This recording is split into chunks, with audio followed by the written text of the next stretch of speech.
Note 2 of page 354. The most received exposition of this passage is taken from the Talmud. Solomon, having taken Sidon and slain the king of that city, brought away his daughter Jeridah, who, becoming his favorite, and because she ceased not to lament her father's loss, he ordered the devils to make an image of him for her consolation, which, being done, and placed in her chamber, she and her maids worshipped it morning and evening, according to their custom. At length, Solomon, being informed of this idolatry, which is practiced under his roof by Vizier Asaph, he broke the image, and, having chastised the woman, went out into the desert, where he wept and made supplication to God, who did not think fit, however, to let his negligence pass without some correction. It was Solomon's custom, well, he eased or washed himself, to entrust his signet, on which his kingdom depended, with a concubine of his named Amina. Now, I would not attribute a bunch of mistresses to Solomon. The idea he had multiple wives is standard, but how many? One day, however, when she had the ring in her custody, a devil named Sakkar came to her in the shape of Solomon and received the ring from her, by virtue of which he became possessed of the kingdom and sat on the throne in the shape which he had borrowed, making what alterations in the law he pleased. Solomon, in the meantime, being changed in his outward appearance, and known to none of his subjects, was obliged to wander about and beg alms for his subsistence, till, at length, after the space of 40 days, which was the time the image had been worshipped in his house, the devil flew away and threw the signet into the sea. The signet was immediately swallowed by a fish, which, being taken and given to Solomon, he found the ring in its belly, and having, by this means, received the kingdom, took Sakkar, and tying a great stone to his neck, threw him into the lake of Tiberias. Page 300. No, that's a Talmud legend. It's not from Islamic sources. Just because a Muslim somewhere copied it out doesn't mean, that it was approved via the revelation and inspiration. Page 361, note 1. These, some say, will be the angels, Gabriel, Michael, and Israfil, and the angel of death, who yet will afterward all die at the command of God, it being the constant opinion of the Muslim scholars that every soul, both of men and of animals, which live either on land or in the sea, or the angels also must necessarily taste of death. Others suppose those who will be exempted are the angels who bear the throne of God, or the black-eyed damsels and other inhabitants of paradise. The space between these two blasts of the trumpet will be 40 days, according to Yahya and others. There are some, however, who suppose it will be as many years. Page 369, note 1. Al-Zamakhshari says that this smoke proceeded from the waters under the throne of God, which throne was one of the things created before the heavens and the earth, and rose above the water, and that the water being dried up, the earth was formed out of it, and the heavens out of the smoke which had mounted aloft. Page 380, note 1. For some time before the resurrection, Jesus is to descend on earth according to the Muslim mean. Near Damascus, or, as some say, near a rock in the Holy Land named Afik, with a lance in his hand, wherewith he is to kill Antichrist. A Dajjal is not quite the same as Antichrist, but then again, it's not quite the same meaning. Whom he will encounter at Lud or Lydda, a small town not far from Joppa. They add that he will arrive at Jerusalem at the time of the morning prayer, Fajr prayer, maybe, before the morning, that he shall perform his devotions after the Muslim instruction, institution and officiate instead of the imam, who shall give place to him, and that he will break down the cross and destroy the churches of the Christians, of whom he will make a general slaughter, excepting only such as shall profess Islam, etc. Well, breaking the cross and killing the pigs doesn't have to quite be at this point, but if he does come back, that certainly would be something he would do, is to somehow destroy the reasons for Christianity, because people hold to certain reasons, whether Christianity is true or not. But this, it's not a general thing that the Muslims would, that we're allowed to go and do stuff. This is a very specific thing, like a destroying angel or something. Page 282, note 1. For annually on this night, as Muslimin are taught, all the events of the ensuing year with respect of life and death, and other affairs of this world are disposed and settled. Some, however, suppose that these words refer only to that particular night on which the Quran, wherein are completely contained the divine determinations in respect to religion and morality, was sent down, and therefore, according to this exposition, the passage may be rendered, the night whereon every determined or adjudged matter was sent down.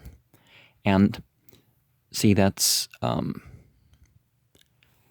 so even commentators like this can admit that the Quran hasn't left out things that it has guidance on. Note 2 of page 282. Are we in Surah?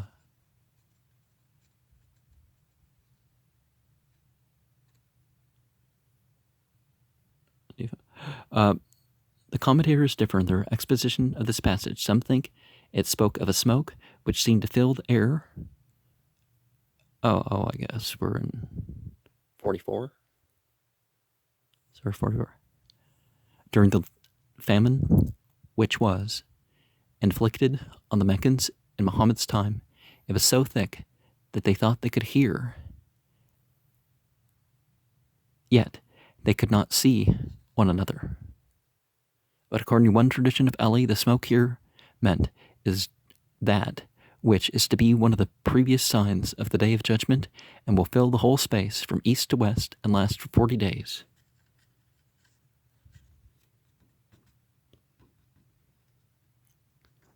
Whether it's volcano or whether it's some nuclear winter or whatever the thing is, it's, it's not just the local sign or people that have their vision blurred from starving or something. This smoke, they say, will intoxicate the misbelievers. Islam's not out there calling people infidels and Gentiles and pagans and heathens and that sort of thing. That's not really an issue at their nose, ears, and posteriors, but will very little inconvenience the true believers. Page 400, note 1.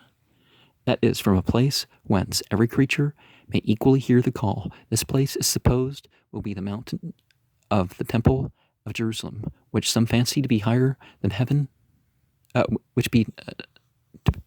some consider to be nigher heaven than any other part of earth, whence Israfil will sound the trumpet, and Gabriel will make the following proclamation: O ye rotten bones and torn flesh, and dispersed hairs, God commandeth you to be gathered together to judgment. Now, Jerusalem is really, in terms of human practice and belief, it's really sort of third. And Islam places it third, which is interesting that it rings out like that. Page 414, note 1. The meaning of this obscure passage is, if ye shall not be obliged to give an account of your actions at the last day, as by your denying the resurrection ye seem to believe, cause the soul of the dying person to return into his body, for ye may as easily do that as avoid the general judgment. Page 427, 1. That is Friday, which is being more peculiarly set apart by Mohammed for the public worship of God, is therefore called Yaun al-Jum'ah, Friday, Yom al-Jum'ah, i.e. the day of assembly or congregation, whereas before it was called al-Aruba, the first time.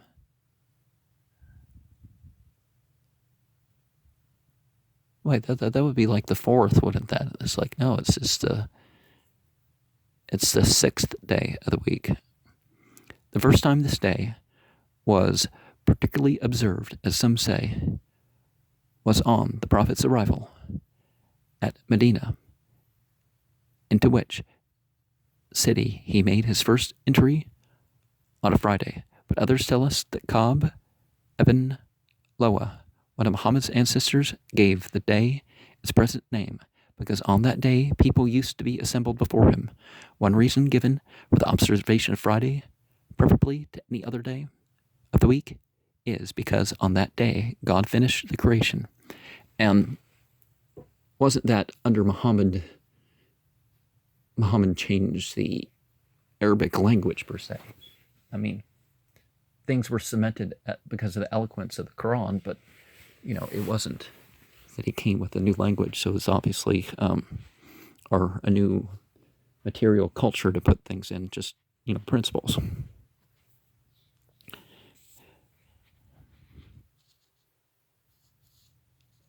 Page 427, note 2. By returning to your commerce and worldly occupations, if ye think fit, for the Muslimin do not hold themselves obliged to observe the day of their public assembly with the same strictness as the Christians and Jews do.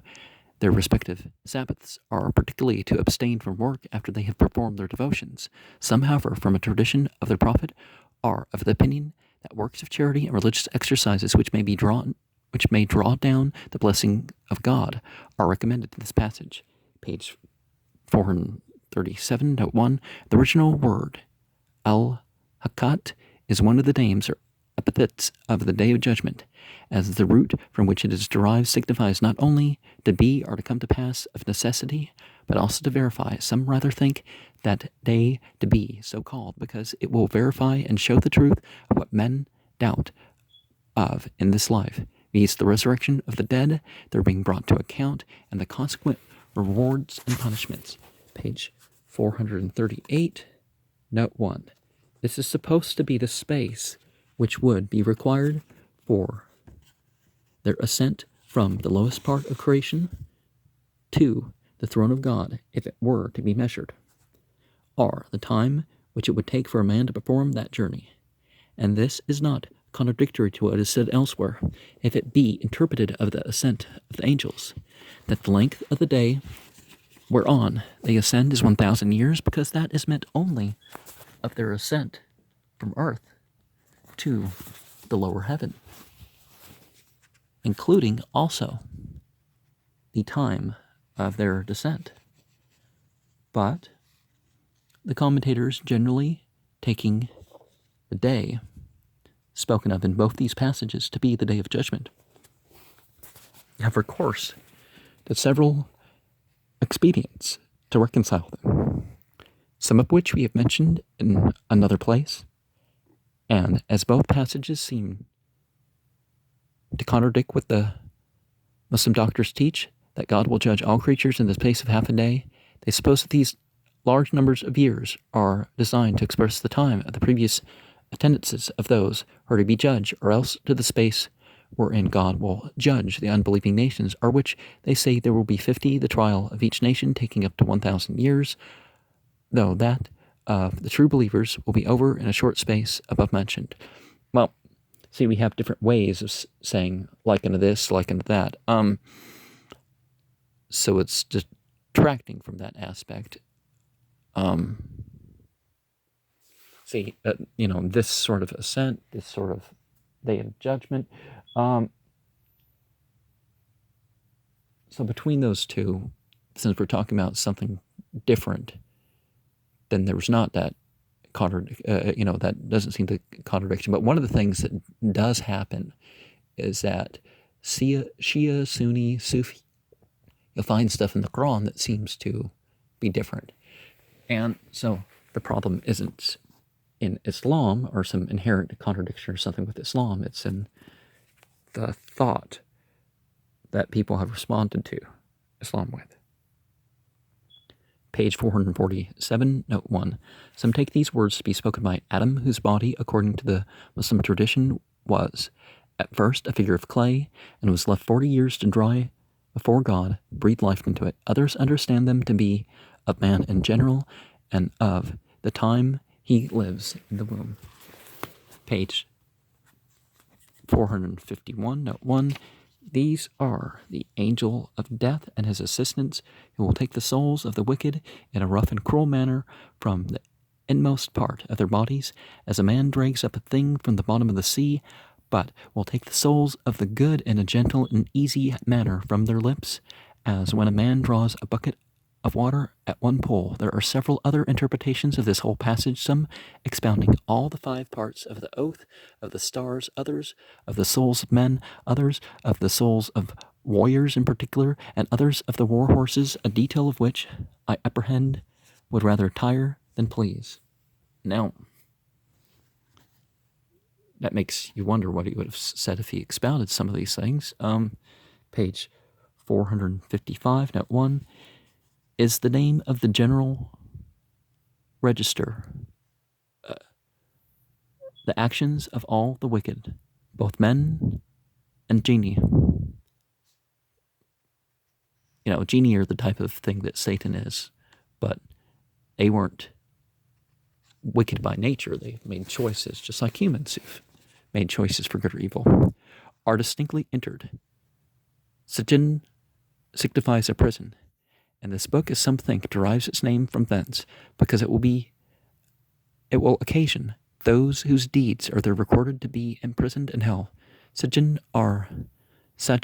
is the name of the dungeon beneath the 7th earth, the residence of Iblis and his host, where it is supposed by some that this book is kept, and where the souls of the wicked will be detained till the resurrection. If the latter exploitation be admitted, the words, "and what shall make thee to understand what Sijin is," should be enclosed within a parenthesis. Page 456, note 1. The word is a plural and signifies high places. Some say it is the general register wherein the actions of the righteous, whether the angels, men, or genii, are distinctly recorded. Others will have it to be a place in the 7th heaven under the throne of God, where this book is kept, and where the souls of the just, as many think, will remain to the last day. If we prefer the latter opinion, the words, "and what shall make thee to understand what Ilion is," should likewise be enclosed in parentheses. And we don't need to actually put anything in parentheses unless it's words that are used to fill in the gaps, right? Page 457, note 1. Literally, the lords of the pit, these were the ministers of the persecution raised by Lu Nawas, king of Yaman, who was of the Jewish religion, against the inhabitants of Najran, for they, having embraced Christianity at that time, the true religion, by the confession of Mohammed himself. Well, no. Islam was always the true religion, according to Muhammad. It was known as by different names. And if you pick up the Bible, you'll see that Paul's religion, Christianity, is not the same as Jesus' religion, for more reasons than Matthew 7, 21, 23. It's like Judaism wasn't the religion, but the prophets who came to the Jews, they had the true religion. That's what's being taught. The bigoted tyrant commanded all those who would not renounce their faith to be cast into a pit or trench, filled with fire, and there burnt to ashes. Others, however, tell the story with different circumstances. Page 460, note 1. Our pillars, some imagine, these words are used to express the great size and strength of the old Adites, and then they should be translated who were of enormous stature, but the more exact commentators take the passage to relate to the sumptuous palace, and delightful gardens built and made by Shaddad, the son of Od. For they say that Od had left two sons when he died, of course, and Shaddad and Shadid, who reigned jointly after his decease, and extended their power over the greater part of the world. But Shadid dying, his brother became sole monarch, who, having heard of the celestial paradise, made a garden in imitation thereof in the deserts of Aden, and called it Iram, after the name of his great-grandfather. When it was finished, he set out with great attendance to take a view of it. But when they were come within a day's journey of the place, they were all destroyed by a terrible noise from heaven. Al-Bidawi adds that one Abdallah ibn Kalaba, whom after Herbalot I've else were named Kolaba, accidentally hit on this wonderful place as he was seeking a camel. Page 465, note 1. The word al-Qadr signifies power and honor or dignity, and also the divine decree. And the night is so named either from its excellence above all other nights in the year, or because, as Muslimin believe, the divine decree for the ensuing year are annually on this night, fixed and settled, are taken from the preserved table by God's throne and given to the angels to be executed. On this night, Muhammad received his first revelations. When the Quran said, the commentators was sent down from the aforesaid table, entire and in one volume, to the lowest heaven, from whence Gabriel revealed it to Muhammad by parcels, as occasion required. The Muslim theologians are not agreed where to fix the night of Al-Qadr. Well, they agree it's the last 10 nights. Whether that includes a 20th or a 30th, there's no narrations that say that it can't be a 20th or a 30th, or even that it's the same night every year. The greater part of them are the opinion that it's one of the last 10 nights of Ramadan. No, that's the only opinion, because that's what the Quran says, and that was what the prophetic narrations all say. And that, as is commonly believed, the seventh of those nights, reckoning backwards, by which means it will fall between the 23rd and 24th days of that month. And Shia tend towards that opinion. Page 469, note 1. This chapter relates the following piece of history, which is famous among the Arabs. Abraha ibn Sabah, Surah 105, which is famous among the Arabs. Abraha ibn Sabah, surnamed al-Ashram, i.e. the slit-nosed, king or viceroy of Yemen, who was an Ethiopian and of the Christian religion, having built a magnificent church at Sana'a with a design to draw the Arabs to go in pilgrimage thither instead of visiting the temple of Mecca. The Quraysh, observing the devotion and concourse of the pilgrims to the Kaaba, began considerably to diminish, sent one Nophail, as he is named by some of the tribe of Kanana, who, getting into the foresaid church by night, defiled the altar and walls thereof with his excrement. And one of the things that we find that the Christians and the Jews, they tended to make a pilgrimage, but when their rabbis and church leaders directed them away from the pilgrimage to the place mentioned in the Haggarite Psalms, then, they tended not to the point where, even though it's in the Talmud, certain stuff about around Mecca and such, that there's, to confirm the details in what they claim is Tanakh.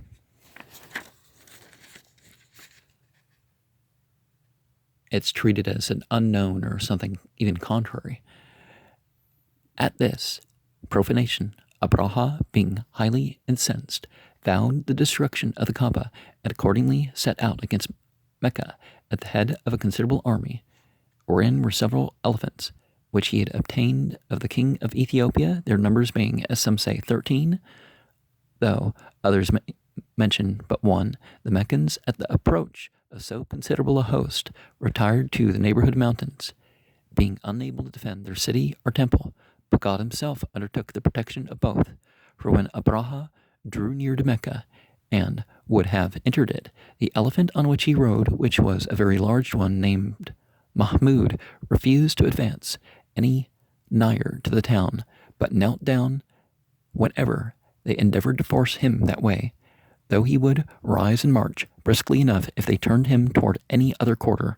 And while matters were in this posture, on a sudden a large flock of birds, like swallows, came flying from the sea coast, every one bit of which carried 3 stones, one in each foot and one in its bill, and these stones they threw down upon the heads of Abraha's men, certainly killing every one they struck. Then God sent a flood which swept the dead bodies and some of those who had not been struck by the stones into the sea. The rest fled towards Yaman, but perished by the way, and none of them reaching Sana'a, except only Abraha himself, who died soon after his arrival there, being struck with a sort of plague or putrefaction, so that his body opened and his limbs rotted off by piecemeal. It is said that one of Abraha's army, named Abu Yaksum, escaped over the Red Sea into Ethiopia, and, going directly to the king, told him the tragic story. And upon the prince's asking him what sort of birds they were that had occasioned such a destruction, the man pointed to one of them, which had followed him all the way, and was at that time hovering directly over his head, when immediately the bird let fall the stone and struck him dead at the king's feet. This remarkable defeat of Abraha happened the very year Mohammed was born, and as this chapter was revealed before the Hijrah, and within 54 years at least after it had come to pass, when several persons who could have detected, who would have said it was a lie, had Muhammad forged the story out of his own head, were alive, it seems, as if there were really something extraordinary in the matter, which might, by adding some circumstances, have been worked up into a miracle to his hands. Marachi judges the whole to either be a fable, which, can't be disproved, or else a feat of some evil spirits, of which he gives a parallel instance, and adds, he thinks, in the strange defeat of Brennus, when he was marching to the attack of the temple of Apollo at Delphi, Dr. Perdau directly charges Muhammad with coining this miracle, notwithstanding he might have been so easily disproved, the idea that there's nothing to conflict with him. So they're supposing that there must have been a different account, in other words, and supposes without any foundation that this chapter might not have been published till Uthman's edition of the Quran, which was many years after, when all might be dead. But again, they didn't wait until that. And who could remember anything of the above-mentioned war? But Muhammad had no occasion to coin such a miracle himself, but to gain the temple of Mecca any great veneration. The Meccans were but too superstitiously fond of it, and obliged him, against his inclinations and original design, to make it the chief place of his new invented worship. Well, no. We could find that wasn't quite it. But I cannot, however, but observe Dr. Perdau's partiality on this occasion, compared with the faithful reception he gives to the story of the miraculous overthrow of Brennus and his army, which he concludes in the following words: "Thus was God pleased in a very extraordinary manner to execute his vengeance upon those sacrilegious wretches for the sake of religion in general, how false and idolatrous soever that particular religion was for which the temple at Delphus was erected. If it be answered that the Gauls believed that the religion to the devotions of which that temple was consecrated to be true, though that be not certain, and therefore it was impiety in them to offer violence to it, whereas Abraha acknowledged not the holiness of the Kaaba, because he was trying to compete with it, right? Or the worship therefore practice? I replied that the doctor, on occasion of Cambyses being killed by a wound he accidentally received in the same part of the body where he had before been mortally wounded, the Apis or the bull worshipped by the Egyptians, whose religion and worship that prince most certainly believed to be false and superstitious, makes the same reflection. The Egyptian